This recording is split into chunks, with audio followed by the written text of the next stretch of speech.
Example number 4, we have a circular coil with a number of information that's given, and we're asked to find the resulting induced EMF. You can see a sketch of our problem shown here. This is a side view of it. Maybe a sort of a three-dimensional view might help you. So here I've drawn a little bit more three-dimensional view of it. So you think at least that this is a circle with a radius of 4 centimeters. And the angle of 60 degrees is the angle that it makes with respect to the surface. Once again, remember that the angle is the angle that is made between the field lines and the normal.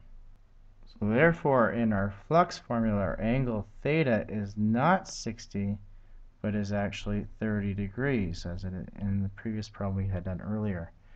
So to find the magnitude of the EMF, you would use the following equation: N times the absolute value of the change in magnetic flux divided by the time interval delta t.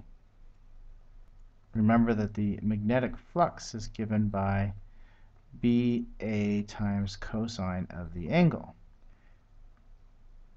So let's substitute that in here. We have our EMF equals N times the absolute value of the change of BA cosine theta all over the time interval.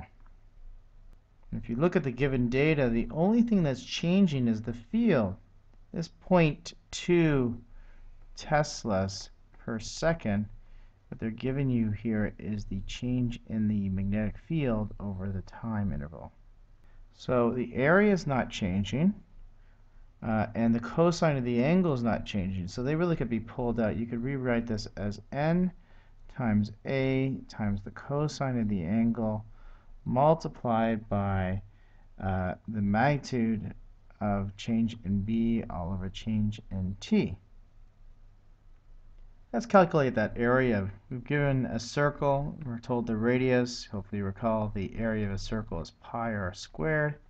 So that's pi times r, which is in centimeters. So we're going to have to put that into meters. So it's 4 times 10 to the power negative 2 meters, and that being squared. This gives you an area of 0.00503 meters squared. So we've got the area, we have the rate of change of the magnetic field. The number of turns is given as 500 turns. That was mentioned up here. And we have the angle over here, 30 degrees. So now all we need to do is just substitute in. So we have N 500. Area is 0.00503 meters squared. Cosine of 30 degrees. And then multiplied by the magnitude of negative 0.2 Teslas per second.